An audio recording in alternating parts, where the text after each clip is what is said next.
Hello welcome नमस्कार स्वागत है। मैं हूं अभिषेक और आप देख रहे हैं अभिषेक एकेडमी का यह ऑनलाइन यूट्यूब चैनल। दोस्तों आज की वीडियो के माध्यम से पुनः आपके सेवा में मैं हाजिर हूं और आज की वीडियो जो हिंदी के टॉपिक पे होगी बहुत महत्वपूर्ण वीडियो, याद रखेंगे, और प्रैक्टिस सेट पर आधारित होगी। बिना किसी टाइम को लिए हुए केवल आपको क्वेश्चन और उसके आंसर को कवर कराऊंगा। ठीक है, चलिए आज की वीडियो को स्टार्ट करते हैं। आज की वीडियो को देखेंगे। आज की वीडियो का यहाँ पे सबसे पहला प्रश्न है कि रामधारी सिंह दिनकर को रचना उर्वशी, याद रखेंगे, इनकी एक रचना है उर्वशी, बहुत इंपॉर्टेंट है। तो यही कहा है कि रामधारी सिंह दिनकर की रचना उर्वशी को कौन सा पुरस्कार दिया गया, ये बात को याद रखेंगे। तो रामधारी सिंह दिनकर की एक रचना है उर्वशी और इसी के एवज में उन्हें एक पुरस्कार मिला था। उस पुरस्कार का नाम क्या है? भारत भारती पुरस्कार, भारतीय ज्ञानपीठ पुरस्कार, साहित्य अकादमी पुरस्कार और कोई नहीं। तो याद रखेंगे उनकी एक रचना है जिसका नाम है उर्वशी। मैंने आपको बार बार बता रहा हूँ, उर्वशी रचना के लिए उनको रामधारी सिंह दिनकर जी को 1972 में, कब दोस्तों? 1972 में ज्ञानपीठ पुरस्कार प्रदान किया गया था। कब? तो याद रखेंगे 1972 में उर्वशी रचना हेतु रामधारी सिंह दिनकर को भारतीय ज्ञानपीठ पुरस्कार से सम्मानित किया गया। और एक बात और याद रखेगा, संस्कृत के 4 अध्याय इन्हीं की एक रचना है जिसका नाम है दोस्तों संस्कृत के 4 अध्याय। यहाँ पे लिख रहा हूँ संस्कृत के 4 अध्याय के लिए भी इन्हें, जो आप लोग याद रखेंगे, साहित्य अकादमी पुरस्कार से, कब दोस्तों? तो साहित्य अकादमी पुरस्कार से 1959 में। कब? तो 1959 में साहित्य अकादमी पुरस्कार से इन्हें सम्मानित किया गया था। इस बात को याद रखेंगे। यहाँ से मैं एक प्रश्न और आपको क्लियर कराऊं, आपसे कहीं पूछे कि साहित्य अकादमी पुरस्कार किस क्षेत्र में दिया जाता है, तो साहित्य अकादमी पुरस्कार जो होता है ना, साहित्य अकादमी पुरस्कार जो होता है ना, वो साहित्य के क्षेत्र में दिया जाता है, रचना आदि के लिए दिया जाता है। बात को याद रखेंगे।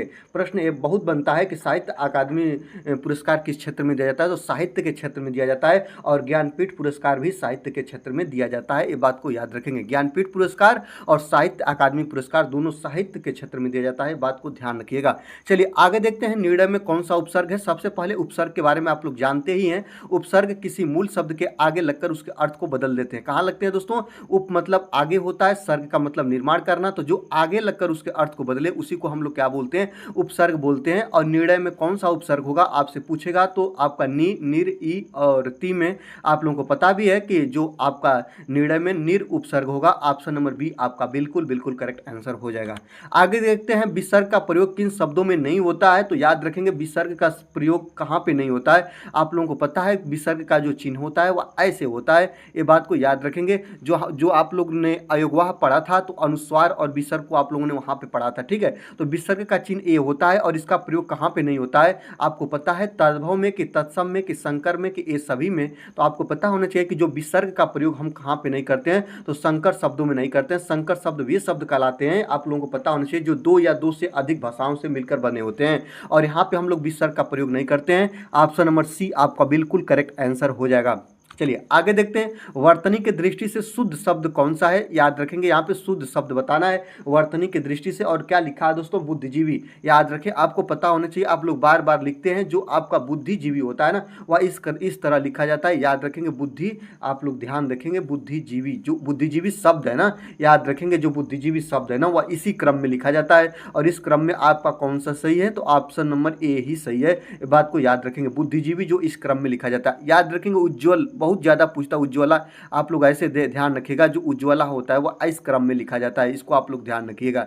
ये उज्ज्वला या उज्ज्वल लिखने के लिए दे दे तो इस बात को ध्यान रखिएगा। आगे देखते हैं निम्न में से दर्पण का हिंदी अर्थ नहीं है। याद रखेंगे दर्पण का हिंदी अर्थ है, नहीं है, नहीं है। याद रखेंगे तो दर्पण का हिंदी अर्थ कौन सा है? आप लोगों को पता है दर्पण का मतलब क्या होता है? दर्पण का मतलब होता है आपका शीशा, आपका चित्र, आपका दर्पण, ये सब किसका होता है दोस्तों? प्रतिमान, ये सब किसका होता है? तो ये दर्पण का जो आप लोग देखेंगे प्रवर्चीय समानार्थी होता है। तो याद रखेंगे निम्न में से दर्पण का हिंदी अर्थ क्या होगा? तो प्रतिमान होगा, शीशा होगा, चित्र होगा, दर्पण होगा। ऑप्शन नंबर बी आपका बिल्कुल करेक्ट आंसर हो जाएगा।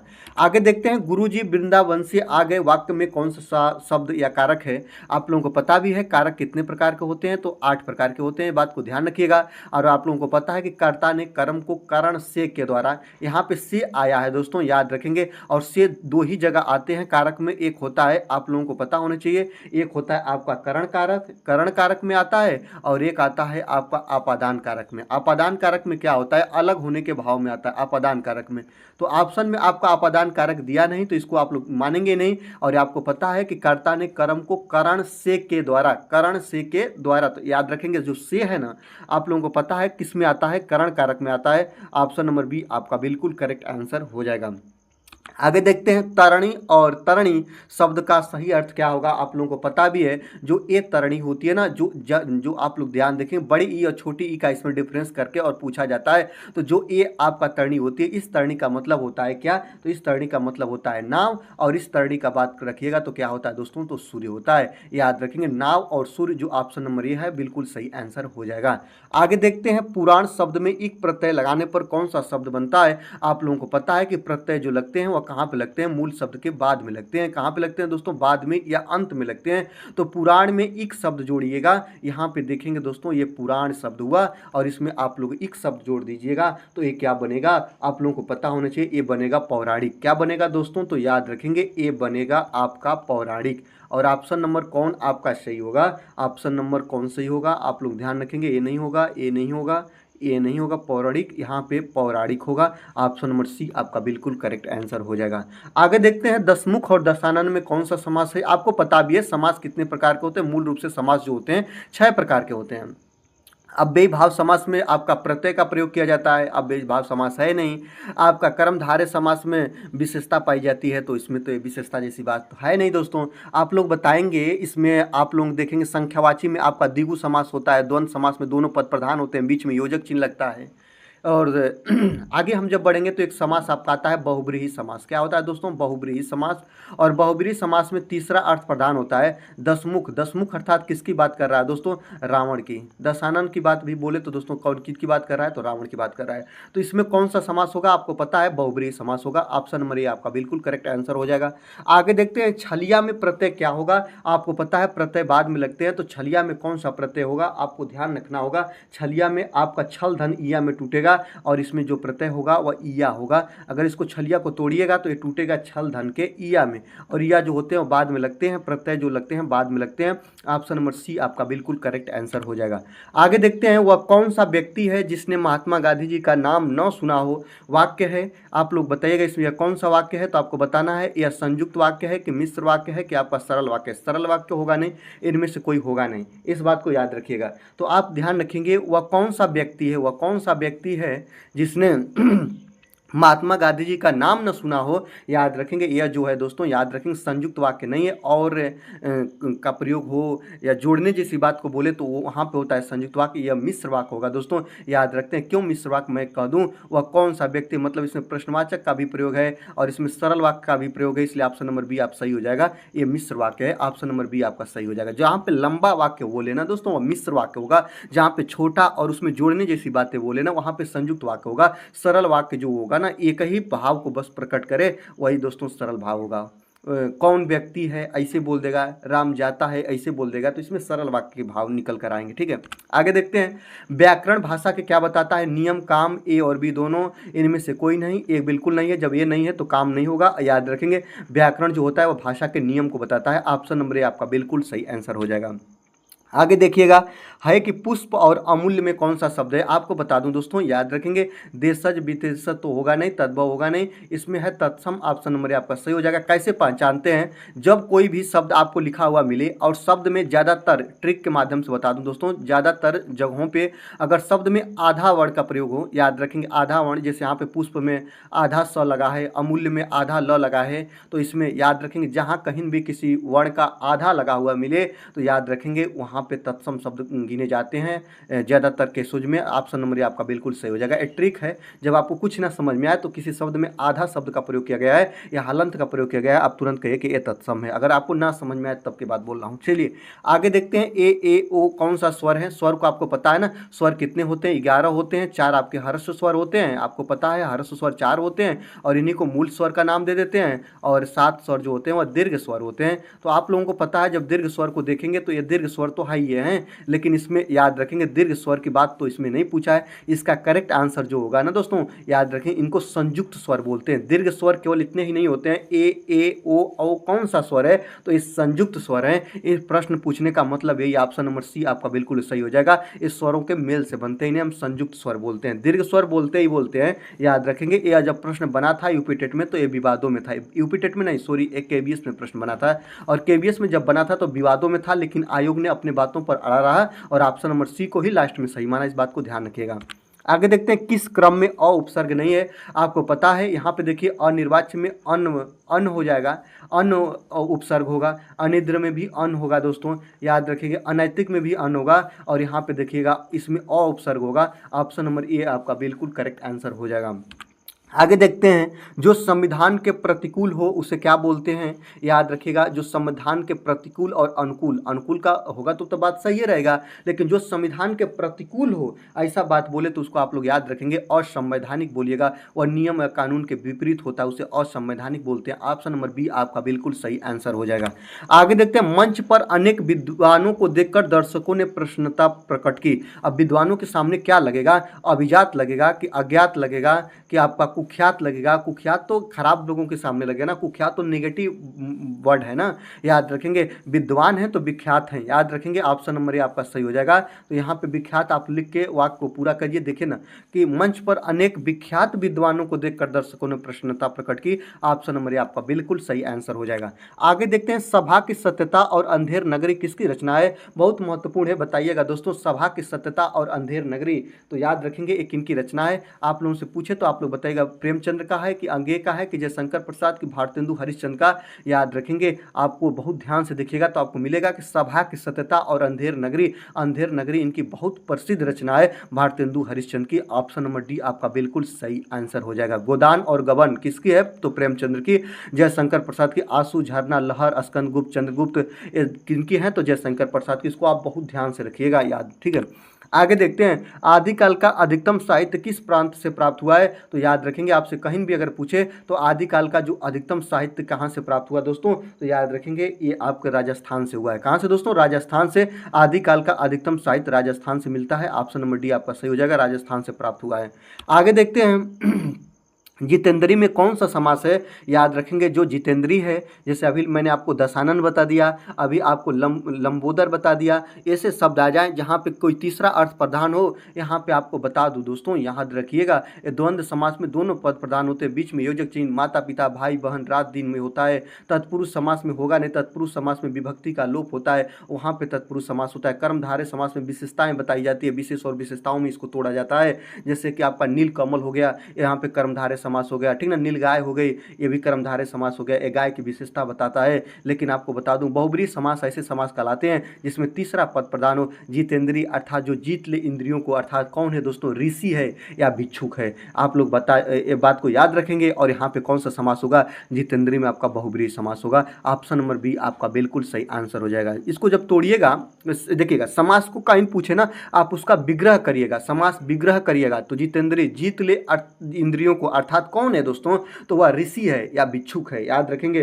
तो जो भिक्षु होता है वो भी जितेंद्रियों को जीतने की कोशिश करता है, और जो ऋषि होते हैं ना वो भी जो इंद्रियां होती हैं उनको जीतने का कोशिश करता है। तो जितेंद्री किसे बोलिएगा, जो इंद्रियों को अपने बस में करे या जीतने की कोशिश करे, अर्थात ऋषु कह रहे हैं दोस्तों, अर्थात ऋषि या भिक्षु के बारे में बात करता है, भिक्षु के बारे में बात करता है। तो जब ऋषि या भिक्षु की बात आ जाए ना प्यारे, तो आप क्या कहेंगे, जितेंद्रिय है। और यहाँ पे तीसरा पद प्रधान है, ऋषि होगा या भिक्षु प्रधान होगा, तो यहाँ इसमें बहुब्रीहि समास होगा। बहुब्रीहि समास में तीसरा पद प्रधान होता है। आगे देखते हैं कि निम्नलिखित में से शुद्ध वर्तनी का चयन करना है, और शब्द क्या है दोस्तों, तहसीलदार। याद रखिएगा, सबसे पहले मैं उस ऑप्शन पर नहीं जाता हूं, मैं आपको बताता हूं कि तहसीलदार कैसे लिखा जाता है। तो याद रखेंगे, मैं बहुत बार बताता हूं, जैसे तहसीलदार हो गया, कवित्री हो गया, आपका उज्ज्वल हो गया, आपका बुद्धिमान हो गया, ऐसे शब्द बहुत बार पूछते हैं। तो याद रखेंगे जो तहसीलदार होता है ना वो इस क्रम में लिखते हैं, और याद रखेंगे इस क्रम वाला आपका तहसीलदार। ऑप्शन नंबर ए ही सही है, ऑप्शन नंबर ए आपका बिल्कुल सही हो जाएगा। शुद्ध वर्तनी वाला शब्द है तहसीलदार। आगे देखते हैं दोस्तों, आपसे रिक्वेस्ट करेंगे कि अगर चैनल पर नए हैं तो चैनल को आप लोग सब्सक्राइब कर लीजिए, बेल आइकन को प्रेस करिए। और वीडियो अच्छी लग रही है दोस्तों तो आपसे एक छोटा सा रिक्वेस्ट रहेगा, वीडियो को जरूर से जरूर आप लोग लाइक करिए और एक प्यारा सा कमेंट करिए दोस्तों। आगे देखते हैं, आपका प हो गया, फ हो गया, ब हो गया, भ हो गया, म हो गया का उच्चारण स्थान कहाँ से होता है। आपको इसको उच्चारण करने में आपके दोनों ओठ सटते हैं या दोनों ओठ के प्रयोग से ही इनका उच्चारण आप कर पाते हैं। इनको हम लोग क्या बोलते हैं तो ओष्ठ व्यंजन बोलते हैं। क्या बोलते हैं दोस्तों, ओष्ठ व्यंजन बोलते हैं। ऑप्शन नंबर बी आपका सही हो जाएगा। जो क वर्ग हैं, जैसे क हो गया, ख हो गया, ग हो गया, घ हो गया, अंग हो गया, इनका उच्चारण स्थान क्या होता है, तो आपको पता होना चाहिए कंठ होता है। च वर्ग का उच्चारण स्थान क्या होता है, तो तालु होता है। और इसके बाद ट वर्ग का उच्चारण स्थान क्या होता है, तो मूर्धा होता है। आपका त वर्ग का उच्चारण स्थान क्या होता है, तो आपका दंत होता है, याद रखेंगे। और प वर्ग का उच्चारण स्थान आपका क्या होता है, तो ओष्ठ होता है। आगे देखते हैं ब्रज भाषा का स्वर्ण काल कहलाता है, तो याद रखेंगे जो ब्रज भाषा का स्वर्ण काल किसे कहते हैं, तो ब्रज भाषा का स्वर्ण काल जो आपका 1700 से 1850 ईस्वी तक चला था। और आपको पता होना चाहिए कि ब्रज भाषा का स्वर्ण काल किसे बोलते हैं, तो रीति काल को बोलते हैं। किसको बोलते हैं दोस्तों, रीति काल को बोलते हैं। ऑप्शन नंबर डी आपका सही आंसर हो जाएगा। आगे देखते हैं कि स्वतंत्र सत्ता धारण न करने वाले शब्द क्या कहलाते हैं, तो रूढ़ शब्द कहलाते हैं, कि आपका यौगिक शब्द कहलाते हैं, कि आपका युगरूढ़ कहलाते हैं, कि आपका रूढ़ कहलाते हैं। आपको पता होना चाहिए और बताइएगा कि स्वतंत्र सत्ता धारण न करने वाले शब्द को हम क्या बोलते हैं, तो स्वतंत्र सत्ता न धारण करने वाले शब्द को हम लोग यौगिक शब्द बोलते हैं। क्या बोलते हैं दोस्तों, याद रखेंगे, उनको हम लोग बोलते हैं यौगिक शब्द। ऑप्शन नंबर बी आपका बिल्कुल करेक्ट आंसर हो जाएगा, बात को ध्यान रखिएगा।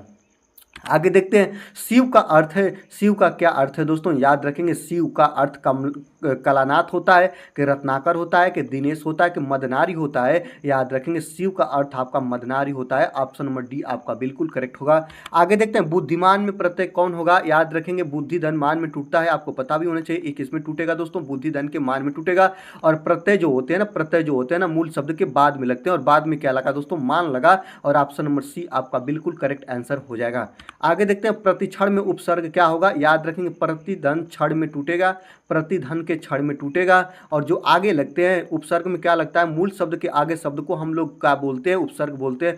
प्रति शब्द क्या होगा दोस्तों, ये उपसर्ग होगा। ऑप्शन नंबर डी आपका बिल्कुल करेक्ट आंसर हो जाएगा। आगे देखते हैं हिंदी भाषा का जन्म कहाँ हुआ है, याद रखेंगे। आप लोगों से पूछेगा तो आप तुरंत बताइएगा। हिंदी भाषा का जन्म उत्तर भारत में हुआ है। कहाँ पे हुआ है दोस्तों, उत्तर भारत में हुआ है। ऑप्शन नंबर ये आपका सही हो जाएगा। हिंदी भाषा जो है ना वो भारोपी परिवार की भाषा है, याद रखेंगे। किस परिवार से जन्मी है, अगर आपसे पूछे तो भारोपी परिवार से जन्मी है। इसकी लिपि क्या है, तो देवनागरी लिपि है। अगर संविधान की बात पूछे तो 343 से लेकर 351 तक के बीच में इसका वर्णन किया गया है, या हिंदी को मान्यता दी गई है। अगर आपसे पूछे हिंदी दिवस कब मनाया जाता है, तो प्रत्येक वर्ष के 14 सितंबर को मनाया जाता है, याद रखेंगे। 14 सितंबर को हिंदी दिवस मनाते हैं। और विश्व हिंदी दिवस की बात पूछे तो 10 जनवरी को मनाते हैं। ये भी चीजें आप लोग याद रखिएगा।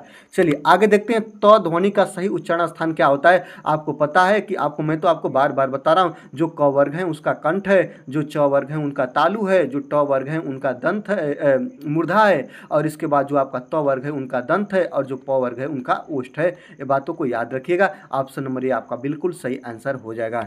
आगे देखते हैं कि इनमें से किस शब्द में वर्ण संबंधित अशुद्धि नहीं है, यही बताना है दोस्तों, याद रखेंगे। जब इसको आप देखिएगा, अध्ययन को पूछे तो अध्ययन आपका ऐसे नहीं लिखते, अध्ययन आपका ऐसे लिखते हैं। 2 बार आपका यह होता है, आप लोग इसको ध्यान रखिएगा। आगे और आप लोग ध्यान देखिएगा, अगर आपसे पूछे कि किस में नहीं है, तो यहाँ पे देखेंगे आगामी जो होता है ना, ध्यान रखेंगे, आगामी जो होता है ना यही होता है। ऑप्शन नंबर बी आपका बिल्कुल सही हो जाएगा। वर्ण संबंधित अशुद्धि नहीं है तो ये आगामी में नहीं है, ये बात को याद रखेंगे। ऑप्शन नंबर बी आपका सही हो जाएगा। उज्ज्वल को तो बार बार आपको लिख कर ही बता दिए ना कि उज्ज्वल जो होता है ना वह ऐसे ऐसे ऐसे लिखा जाता है दोस्तों, आधा ज ऐसे ऐसे इसमें होता है, याद रखेंगे। ये होता है आपका उज्ज्वल, ठीक है। आगे देखते हैं इनमें से कौन सी शब्द कर्म कारक है। कर्म कारक आप लोग बताइएगा, तो याद रखेंगे कर्ता ने कर्म को, याद रखेंगे कर्म को चिन्ह होता है, याद रखेंगे। कर्म कारक यही पूछा है। तो पेड़ से फल गिरता है, इसमें अपादान कारक होगा। से मतलब अलग हो रहा है। मैंने हरि को बुलाया, याद रखिएगा, इसमें भी आपका कर्म कारक नहीं होगा। कर्ता ने कर्म को, इसमें भी कर्म कारक होगा कि नहीं होगा, को है, याद रखेंगे। ये भी ध्यान रखिएगा। लड़का पेड़ से गिरा, यहाँ भी अपादान कारक होगा। क्या होगा दोस्तों, याद रखेंगे, बता देते चल रहा हूँ। अपादान कारक, यहाँ भी क्या होगा दोस्तों, अपादान कारक। तो ऑप्शन नंबर ए गलत हो गया, ऑप्शन नंबर सी आपका गलत हो गया। हरि मोहन को रुपए देता है, याद रखेंगे, यहाँ पर भी को हो गया, याद रखेंगे। जब जहाँ पे 2 को आ गया ना, तो याद रखेंगे। अब हम देखेंगे कारक आपके 8 प्रकार के होते हैं। कर्ता ने कर्म को, कर्म का चिन्ह क्या होता है, तो कर्म का चिन्ह होता है को, और को आपको 2 जगह मिल गए। अब आप देखेंगे किसमें आपका होगा क्या दोस्तों, तो किसमें क्या होगा, आपका कारक होगा क्या, कर्म कारक। तो याद रखेंगे यहाँ पे मैंने हरि को बुलाया, इसी में होगा कर्म कारक। ऑप्शन नंबर बी आपका सही हो जाएगा। आप कहेंगे देखेंगे यहाँ पे क्या होगा, तो याद रखेंगे यहाँ पे आपका संप्रदान कारक होगा। क्या होगा दोस्तों, संप्रदान कारक होगा। ये बात को याद रखेंगे, ये इंपॉर्टेंट है। आपका ये प्रश्न आपका कहाँ बना है दोस्तों, तो याद रखेंगे DSSB की परीक्षा में, याद रखेंगे टीचर वैकेंसी के एग्जाम में बना है। और याद रखेंगे ऑप्शन नंबर डी में आपका संप्रदान कारक होगा और ऑप्शन नंबर बी में आपका क्या होगा, कर्म कारक होगा। मैंने हरि को बुलाया। इस प्रकार आप चीज़ों को ध्यान रखिएगा। आगे देखेंगे दोस्तों, याद रखेंगे आज की वीडियो में बस इतना ही। 31 प्रश्नों को हमने कवर किया। वीडियो अच्छी लगी दोस्तों तो वीडियो को आप जरूर से जरूर लाइक करिए। चैनल पर नए हैं तो चैनल को सब्सक्राइब करके बेल आइकन को प्रेस करें। आज का प्रैक्टिस सेट कैसा लगा कमेंट बॉक्स के माध्यम से जरूर बताइएगा। दीजिए मुझे विदा, देखते रहिए अभिषेक एकेडमी। धन्यवाद।